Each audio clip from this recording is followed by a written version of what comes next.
নমস্কাৰ। মই যদি 10 বছৰ ধৰি কেঞ্চাৰ চিকিৎসা কৰি মই এটা কথা গম পালোঁ যে আমাৰ সমাজত বা আমাৰ দেশত বুলি ক'লেও বেয়া নহয় যে কেঞ্চাৰৰ বিষয়ে কিছুমান বিৰূপ ভাৱ আছে। যেনে এতিয়াও বহুত মানুহে ভাবে যে কেঞ্চাৰ মানে মৃত্যু, যে কেঞ্চাৰ হ'লে আৰু বাচাৰ কোনো উপায় নাই, ট্ৰিটমেণ্ট কৰিও লাভ নাই, কাৰণ কেঞ্চাৰৰ কোনো ট্ৰিটমেণ্ট নাই, কেঞ্চাৰ পেচেণ্টজন আল্টিমেটলি মৰিব।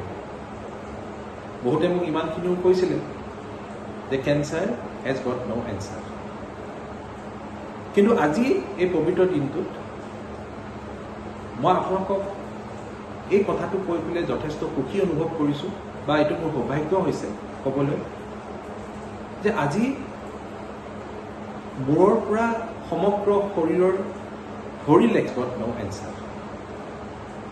কিন্তু আজি এই পবিত্ৰ দিনটোত মই আপোনালোকক এই কথাটো কৈ পেলাই যথেষ্ট সুখী অনুভৱ কৰিছোঁ, বা এইটো মোৰ সৌভাগ্য হৈছে ক'বলৈ যে আজি মূৰৰ পৰা সমগ্ৰ শৰীৰৰ ভৰিলৈকে সকলোবোৰ কেঞ্চাৰৰ সমাধান আছে। যে কেঞ্চাৰৰ এতিয়া কেইবাটাও আনচাৰ আছে। যে কেঞ্চাৰ হ'লে আগত যেনেকৈ মানুহৰ মৃত্যু হৈছিলে, কিন্তু এতিয়া মেডিকেল চায়েন্সে ইমানখিনি এতিয়া উন্নতি কৰিছে যে আজি সকলোবোৰ কেঞ্চাৰে ভাল হৈ যায়, সকলো কেঞ্চাৰৰে সমাধান আছে। খালি এটা মাত্ৰ কথা, কেঞ্চাৰৰ ট্ৰিটমেণ্টটো সময়ত হ'ব লাগিব।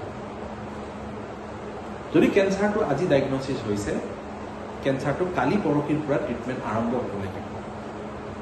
যদি কেঞ্চাৰৰ কাৰণে ট্ৰিটমেণ্ট আজি ডায়েগনচিছ হয়, যদি কেঞ্চাৰৰ ট্ৰিটমেণ্টটো যদি 15 দিন পিছুৱাই গৈছে, এমাহ পিছুৱাই গৈছে, 2 মাহ পিছুৱাই গৈছে, তেনেহ'লে কিন্তু কেঞ্চাৰ এনচাৰ নহ'ব। তেনেহ'লেতো কেঞ্চাৰ ট্ৰিটমেণ্ট কৰি সফল আমি লাভ কৰিব নোৱাৰিম।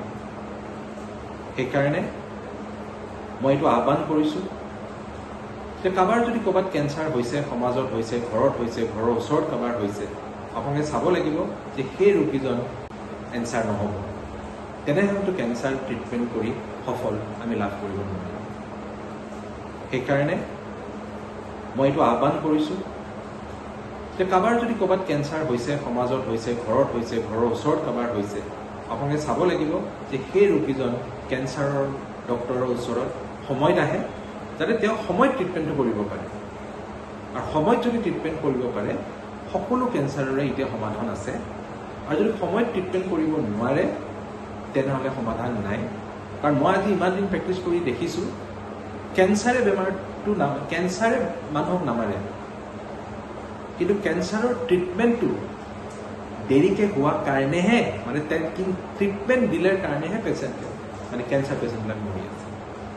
সেইকাৰণে আজি আহ্বান কৰিছোঁ, আপোনালোকে মোৰ এই কথাখিনি ভালকৈ আয়ত্ব কৰি আপোনালোকৰ ওচৰে পাজৰে সমাজৰ প্ৰতিটা স্তৰৰ ব্যক্তিসকলৰ ওচৰলৈ লৈ যাওক, যাতে প্ৰতিজন মানুহ কেঞ্চাৰৰ বিষয়ে সজাগ হয়।